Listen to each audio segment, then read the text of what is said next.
லௌதேத்தூர் இயேசுஸ் கிறிஸ்துஸ். இயேசு கிறிஸ்துவுக்கு புகழ். தமிழ் கூறும் நல்லுலகில் வாழும் அனைத்து அன்புள்ளங்களுக்கும் வத்திக்கான் வானொலியின் வணக்கம்.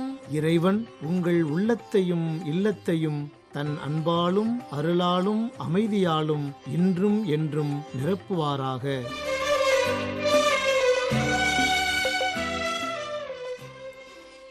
அன்பு நேயர்களே, வத்திக்கான் வானொலி இன்று உங்களுக்கு வழங்கவிருப்பவை தடம் தந்த தகைமை, விவிலியத் தேடல் மற்றும் செய்திகள்.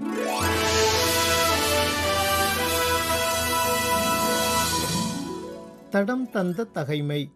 அரசன் பெல்சாசரின் முன்னிலையில் தானியேல்.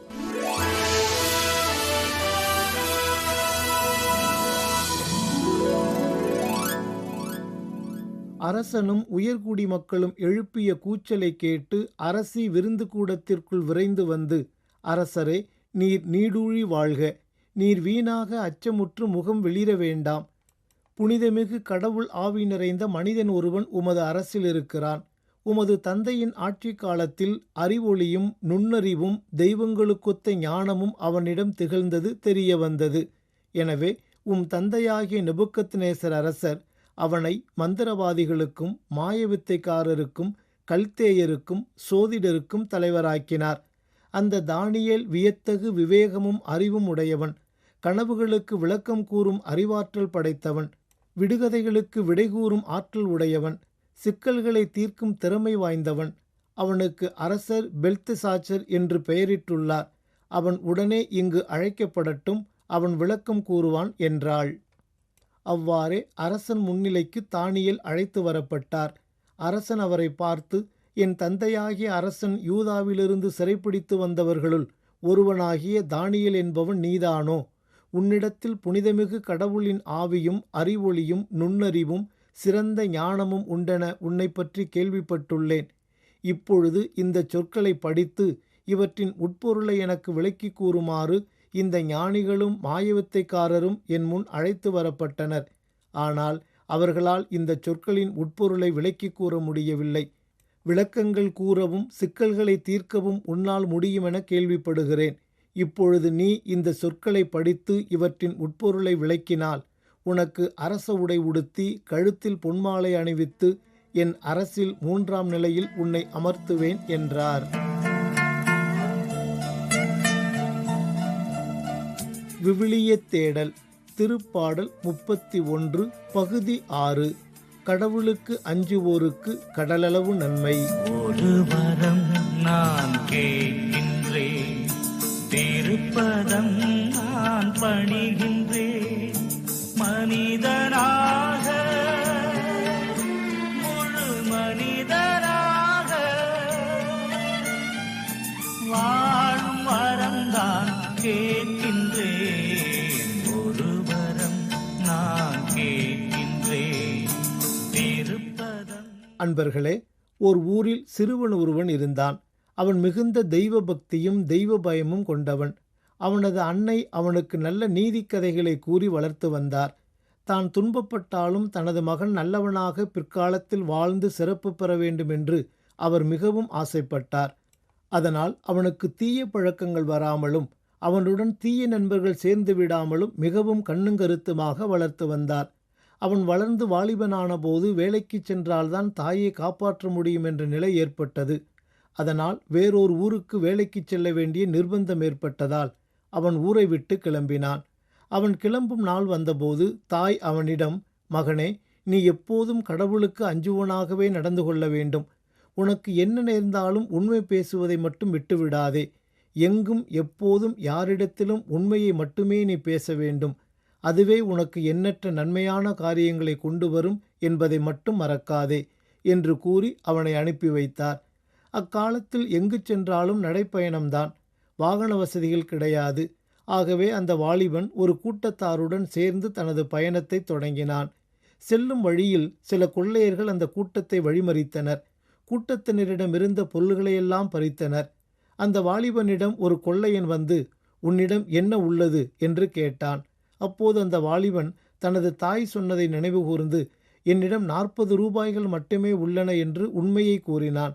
உடனே கொள்ளையர்கள் அவனை பரிசோதித்து பார்த்தனர். அவன் சொன்னது போலவே அவனிடம் 40 ரூபாய்கள் மட்டுமே இருந்தன. அதனால் அவர்கள் வியப்படைந்தனர். கொள்ளையர்களின் தலைவன் அசந்து போனான். அந்த சிறிய வாலிபனிடமிருந்த உண்மை பேசும் குணம் கொள்ளையனின் மனத்தை கரைத்தது. ஆபத்திலும் இவ்வளவு நேர்மையும் உண்மையும் ஒரு மனிதனிடம் காணப்பட்டதைக் கண்டு மனமாறினான். அன்றே தனது திருட்டு தொழிலை விட்டுவிட முடிவெடுத்தான். அவர்களிடமிருந்து திருடிய பொருள்கள் அனைத்தையும் திருப்பிக் கொடுத்துவிட்டு நல்ல மனிதனாக மாறி உழைக்க வேண்டும் என்ற எண்ணத்துடன் தனது கூட்டத்தையும் அழைத்து கொண்டு திரும்பிச் சென்றான். அன்பர்களே, கடந்த வார நமது விவிலிய தேடலில் 31ஆம் திருப்பாடலில் 15 முதல் 18 வரை உள்ள இறைவார்த்தைகளில் நேர்மையாளரை தாக்கும் பொய்யர் என்ற தலைப்பில் தியானித்தோம். இவ்வாரம் அதனைத் தொடர்ந்து வரும் 19 முதல் 22 வரை உள்ள இறைவார்த்தைகள் குறித்து தியானிப்போம். இப்போது அவ்வார்த்தைகளை வாசிக்க கேட்போம். உமக்கு அஞ்சி நடப்போர்க்கு நீர் வைத்திருக்கும் நன்மை எத்துணை பெரிது! உம்மிடம் அடைக்கலம் புகுவோருக்கு மானிடர் முன்னிலையில் நீர் செய்யும் நன்மை எத்துணை மிகுதி! மனிதரின் சூழ்ச்சியினின்று அவர்களை காப்பாற்றி உமது முன்னிலையின் மறைப்பினுள் வைத்துள்ளீர். நாவுகள் கிளப்பும் பூசலினின்று அவர்களை பாதுகாத்து உமது கூடாரத்தினுள் வைத்து காக்கின்றீர். ஆண்டவர் போற்றி போற்றி! ஏனெனில் முற்றுகையிடப்பட்ட நகரினில் அவர் தம் பேரன்பை வியத்தகு முறையில் எனக்கு விளங்கச் செய்தார். நானோ கலக்கமுற்ற நிலையில் உமது பார்வையினின்று விலக்கப்பட்டேன் என்று சொல்லிக் கொண்டேன். ஆனால் நான் உம்மிடம் உதவிக்காக வேண்டின போது நீர் என் கெஞ்சும் குரலுக்கு செவிசாய்த்தீர். நீரை உண்டு என்னில் கூரை உண்டு, நீலவின் ஒளியிலும் இருளுண்டு, புகழுண்டு என்றும் ஈகள் உண்டு, இமய உயர்விலும் தாழ்வுண்டு, மாற்ற இயல்வதை மாற்றவும் அதற்கு மேலதை ஏற்கவும் உனது அருள் தந்து மனித நிலை நின்று வாழ வரம் தருவார். ஒரு வரம் நான் கேட்கின்றேன். அன்பர்களே, தன்னை மிக பெரும் எதிரியாக பாவித்து கொல்ல துடித்து கொண்டிருந்த மன்னர் சவுல் குறித்து கடவுளிடம் முறையிடும் தாவீது தான் தெய்வ பயம் நிறைந்தவராகவும் அதனால் அவருக்கு கிடைக்கும் நன்மைகள் பற்றியும் பட்டியலிடுகின்றார். காரணம், தாவீது தான் சிறு பிள்ளையாக வளர்ந்து வந்த காலங்களிலேயே தெய்வ பயம் நிறைந்தவராக வளர்ந்தார். தான் செய்வது அனைத்தையும் கடவுள் பார்த்து கொண்டிருக்கிறார் என்ற எண்ணத்தில் தன் தெய்வ பயத்தை மேலும் மேலும் வளர்த்து கொண்டார். தெய்வ பயம் அல்லது கடவுளுக்கு அஞ்சுவோர் குறித்து திருவிவிலியம் பலரை நமக்கு எடுத்துக்காட்டுகளாக முன்னிறுத்துகின்றது. அவர்களில் முதன்மையானோர் நோவா, ஆபிரகாம், யோபு, தாவீது போன்றோர். ஆண்டவரிடம் கொள்ளும் அச்சமே ஞானத்தின் தொடக்கம், தூயவராகிய அவரை பற்றிய உணர்வே மெய்யுணர்வு என்று நீதிமொழிகள் நூல் ஞானத்தை தெய்வ பயத்தின் கொடையாக காட்டுகிறது. மேலும் ஆண்டவருக்கு அஞ்சி நடந்தால் ஆயுள் நீடிக்கும், அவ்வாறு நடப்பவருக்கு மனநிறைவு கிட்டும், தீங்கு அவரை அணுகாது என்றும் ஆண்டவருக்கு அஞ்சுவோருக்கு கிடைக்கும் பயன்களாக அந்நூல் எடுத்து எம்புகிறது. குறிப்பாக வாழ்வில் அனைத்து விதமான துன்பத் துயரங்களையும் சந்தித்த போதிலும் கடவுள் மீது கொண்டிருந்த அச்சத்தாலும் ஆழ்ந்த நம்பிக்கையாலும் இழந்த எல்லாவற்றையும் மீண்டும் பெற்றுக்கொள்கிறார் யோபு. ஞானத்தின் மேன்மையை பற்றி கூறும் யோபு, ஆண்டவருக்கு அஞ்சுங்கள், அதுவே ஞானம், தீமையை விட்டு விலகுங்கள், அதுவே அறிவு என்கின்றார். விடுதலை பயண நூலில் அருமையான நிகழ்வொன்று வருகிறது. அதாவது, மோசே தனது மாமனார் வீட்டில் இருக்கும்போது கடவுள் துணையோடு மக்களின் பிரச்சனைகளுக்கு நீதி வழங்கி கொண்டு வருகிறார். அப்போது அவருடைய மாமனார் இது ஒரு நற்காரியம் என்றாலும் கூட அவரால் மட்டுமே இதை செய்ய முடியாது என்றும் அவருக்கு துணையாக இன்னும் சிலரை சேர்த்து கொள்ளுமாறும் அறிவுறுத்துகின்றார். அப்போது அவர்கள் எப்படிப்பட்டவர்களாக இருக்க வேண்டும் என்பதையும் மோசேவுக்கு எடுத்து காட்டுகின்றார். மக்கள் அனைவரிலும் திறமையும் இறையச்சமும் நாணயமும் கொண்டு கையூட்டை வெறுக்கும் பண்பாளரை கண்டுபிடியும். அவர்களை 1000 அவர், 100 50 10 ஆகிய குழுக்களின் தலைவர்களாக நியமிப்பீர். தான் கடவுள் மட்டில் மிகுந்த இரையச்சம் உள்ளவர் என்பதை எடுத்துக்காட்டும் தாவீது அரசர் வேறு சில திருப்பாடல்களிலும் இரையச்சம் குறித்து பேசுகின்றார். ஆண்டவரின் அன்புறவு அவருக்கு அஞ்சி நடப்போருக்கே உரித்தாகும். அவர் அவர்களுக்கு தமது உடன்படிக்கையை வெளிப்படுத்துவார் என்றும், ஆண்டவர் பற்றிய அச்சமே ஞானத்தின் தொடக்கம், அவர்தம் கட்டளைகளை கடைப்பிடிப்போர் நல்லறிவுடையோர், அவரது புகழ் என்றென்றும் நிலைத்துள்ளது என்றும் கூறுவதன் வழியாக இறையச்சம் கொண்டிருப்போர் பெறப்போகும் தொடர் நன்மைகள் குறித்து விவரிக்கின்றார் மன்னர் தாவீது. ஒரு பெண் அவருடைய வீட்டை விட்டு வெளியேறிய பொழுது 3 முதியவர்கள் அவரின் வீட்டின் முன் அமர்ந்திருந்தனர். அவர்களை பார்த்து, நீங்கள் மூவரும் பசியுடன் இருப்பதாக தெரிகிறது, அதனால் என் வீட்டிற்குள் வாருங்கள், நான் ஏதாவது உங்களுக்கு சாப்பிடத் தருகிறேன் என்று கூறி அழைத்தார் அப்பெண். அம்மூவரும், வீட்டில் உன் கணவர் இருக்கிறாரா என்று கேட்கின்றனர். அதற்கு அப்பெண், அவர் இப்போது வீட்டில் இல்லை, வேலைக்கு சென்றிருக்கிறார் என்று பதிலளிக்கிறார். அப்படியென்றால் உனது கணவர் வரும் வரை நாங்கள் காத்திருக்கிறோம், அவர் வந்ததும் நாங்கள் வீட்டிற்குள் வருகின்றோம் என்கின்றனர். அன்று மாலை அவரின் கணவர் வீட்டிற்கு வந்ததும் அவரிடம் நடந்தவற்றை கூறுகிறார் அப்பெண். அதற்கு அவரின் கணவர், சரி, நான் வீட்டிற்கு வந்துவிட்டேன் என்று கூறி அவர்களை அழைத்து கொண்டு வா என்று சொல்கிறார். அவர் வீட்டிலிருந்து வெளியே வந்து அம்மூவரையும் அழைக்கிறார். அதற்கு அவர்கள், நாங்கள் மூவரும் ஒன்றாக வர முடியாது என்று கூறுகின்றனர். ஏன் அப்படி என்று அவர்களிடம் அப்பெண் கேட்க, அதற்கு அவர்களில் ஒரு முதியவர் இன்னொருவரை காண்பித்து, இவர் பெயர் செல்வம் என்றும், மற்றொருவரை காண்பித்து, இவர் பெயர் வெற்றி என்றும், எனது பெயர் அன்பு என்றும் கூறி, உள்ளே சென்று உன் கணவரிடம் எங்கள் மூவரில் யார் முதலில் வீட்டிற்குள் வர வேண்டும் என்று ஆலோசனை செய்து எங்களிடம் சொல் என்று அவரிடம் கூறுகிறார். அப்பெண் வீட்டிற்குள் வந்து தன் கணவரிடம் அந்த முதியவர் கூறிய அனைத்தையும் தெரிவிக்கிறார். அதை கேட்ட அவருடைய கணவர் மிகவும் மகிழ்ச்சியடைந்து, முதலில் நம் வீட்டிற்கு செல்வத்தை அழைப்போம், அவர் நம் வீட்டை செல்வத்தால் நிரப்பிவிடுவார் என்று தன் மனைவியிடம் கூறுகிறார். அதற்கு அப்பெண், வேண்டாம், முதலில் வெற்றியை அழைப்போம் என்று கூறுகிறார். அவ்வீட்டின் ஒரு மூலையில் அமர்ந்து கொண்டு இவற்றையெல்லாம் கேட்டுக்கொண்டிருந்த அவர்களின் மகள், நாம் அன்பை முதலில் அழைப்போம், அவரை அழைத்தால் நம் வீட்டை அன்பால் நிரப்பிவிடுவார் என்கிறாள். இதை கேட்ட அவர்கள் தங்களுடைய மகளின் ஆசையின்படி அன்பை வீட்டிற்கு அழைக்க முடிவு செய்கின்றனர். உடனே அப்பெண் வெளியே வந்து அம்மூவரையும் பார்த்து, உங்களில் அன்பு என்ற பெயர் கொண்டவர் முதலில் வீட்டிற்குள் வரட்டும் என்கிறார். அதை கேட்ட அன்பு என்பவர் வீட்டிற்குள் செல்கிறார். உடனே அவரை பின்தொடர்ந்து மற்ற இருவரும் செல்கின்றனர். இதை பார்த்த அப்பெண் மற்ற இருவரிடமும், நீங்கள் ஏன் வருகிறீர்கள், நான் அழைத்தது அன்பை மட்டும்தானே என்கிறார். அதற்கு அம்மூவரும் அவரிடம், நீ செல்வத்தையோ அல்லது வெற்றியையோ முதலில் அழைத்திருந்தால் மற்ற இருவரும் வெளியே இருந்திருப்போம், ஆனால் நீ அன்பை அழைத்திருக்கிறாய், எங்கு அன்பு இருக்கிறதோ அங்கு செல்வமும் வெற்றியும் கூடவே இருக்கும் என்று பதிலளிக்கின்றனர். ஆகவே ஞானத்தின் முதற்கனியாகிய தெய்வ பயத்தை நம் உள்ளமென்னும் ஆலயத்தில் முதலில் கொண்டிருந்தால், அதனுடன் சேர்ந்து அன்பு, செல்வம், வெற்றி, மகிழ்ச்சி, மன அமைதி, தீமையில்லா பெருவாழ்வு, நீடித்த ஆயுள் ஆகிய இறைவனின் அளவில்லா மற்ற நன்மைகளும் நம்மை வந்தடையும். அதற்கான அருள்வரங்களை இந்நாளில் ஆண்டவரிடம் கேட்டு ஜெபிப்போம். உறவுண்டு அதில் உயர் உண்டு, இணைந்த தோள்களில் உறமுண்டு, இல்லமுண்டு சுற்றம் நட்பு உண்டு, இதழ்கள் இணைந்தால் மலருண்டு, மகிழ்வாரோடு நான் மகிழவும், வருந்துவோருடன் வருந்தவும், உனது அருள் தந்து மனித நிலை நின்று வாழ வரம் தருவாய்.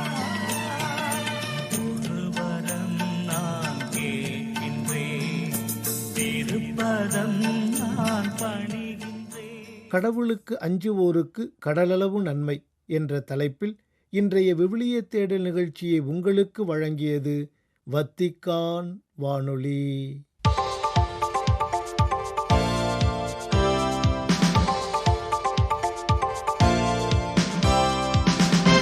செய்திகள். இத்தாலியில் கோடை வெயிலினால் வெப்பநிலை அதிகரித்து வருவதை முன்னிட்டு வழக்கமாக வத்திக்கான் தூய பேதுரு பெருங்கோவில் வளாகத்தில் நடைபெறும் திருத்தந்தையின் புதன் மறைக்கல்வி உரையானது ஆகஸ்ட் 13 புதன்கிழமையன்று வத்திக்கான் தூய 6ஆம் பவுல் அரங்கத்தில் நடைபெற இருக்கின்றது. இயேசு கிறிஸ்துவே நமது எதிர்நோக்கு எனும் தலைப்பில் தனது தொடர் மறைக்கல்வி உரையினை வழங்கி வரும் திருத்தந்தை 14ஆம் லியோ அவர்கள் ஆகஸ்ட் 13 புதன்கிழமை தனது மறைக்கல்வி உரையினை 6ஆம் பவுல் அரங்கத்தில் நிகழ்த்த இருக்கின்றார். புதன் மறைக்கல்வி உரையின் நிறைவில் அரங்கத்தில் இடமின்றி வத்திக்கான் தூய பேதுரு பெருங்கோவிலுக்குள் அமர்ந்து திரையில் திருத்தந்தையின் மறைக்கல்வி உரை கருத்துக்களை கேட்கும் மக்களை சந்திக்க இருக்கின்றார் திருத்தந்தை. வத்திக்கானில் பணிபுரியும் பெற்றோருக்கான பாதுகாப்புகளையும் உரிமைகளையும் விரிவுபடுத்தி தந்தை வழி விடுப்பு, குறைபாடுகள் உள்ள குழந்தைகளின் பெற்றோருக்கான உரிமைகள், கடுமையான ஊனமுற்ற சூழ்நிலைகளில் இருக்கும் குடும்பங்களுக்கு அளிக்கப்படும் நிதி உதவி, கல்வி உதவி போன்றவற்றில் மாற்றங்களை அறிமுகப்படுத்தியுள்ளார் திருத்தந்தை 14ஆம் லியோ. குடும்ப நலன்கள் மற்றும் குடும்பங்களுக்கான நிதி உதவிகளை வழங்குவதை நிர்வகிக்கும் விதிகள் குறித்த ஒருங்கிணைந்த சட்டத்தின் சில பகுதிகளை திருத்தி அமைத்து ஆகஸ்ட் 11 திங்கட்கிழமை வெளியிட்டுள்ள அறிக்கையில் இவ்வாறு எடுத்துரைத்துள்ளார் திருத்தந்தை 14ஆம் லியோ. மாற்றுத்திறனாளிகளை குழந்தைகளாக கொண்ட பெற்றோர்களுக்கு மாதத்திற்கு 3 நாட்கள் ஊதியத்துடன் கூடிய விடுப்பு அளிக்கப்பட்டுள்ளது. இயலாமை மற்றும் நோயின் தீவிரம் குறித்த மருத்துவ மதிப்பீடு மறுசீலனை செய்யப்பட்டு இவ்விடுப்பானது அளிக்கப்பட இருக்கின்றது. குடும்ப உதவித்தொகைகளை பெறும் வத்திக்கான் பணியாளர்களின் 18 வயதுக்கு மேற்பட்ட சட்டபூர்வமான குழந்தைகள் மாணவர்களாக இருந்தால் 26 வயது வரை அவரது பல்கலைக்கழக சான்றிதழ்களின் உறுதியின்படி நிதி உதவி வழங்கப்பட இருக்கின்றது. ஒளிரும் மகிழ்ச்சி கொண்ட புனித கிளாராவின் முன்மாதிரிகையான வாழ்க்கையை பின்பற்றி வாழ முயல்வோம் என்றும், ஆயுதம் இல்லாதவர்களாக தீமையை நாம் நிராயுதமாக்க முடியும் என்றும் தெரிவித்தார் கர்தினால் மத்தேயோ ஜூப்பி.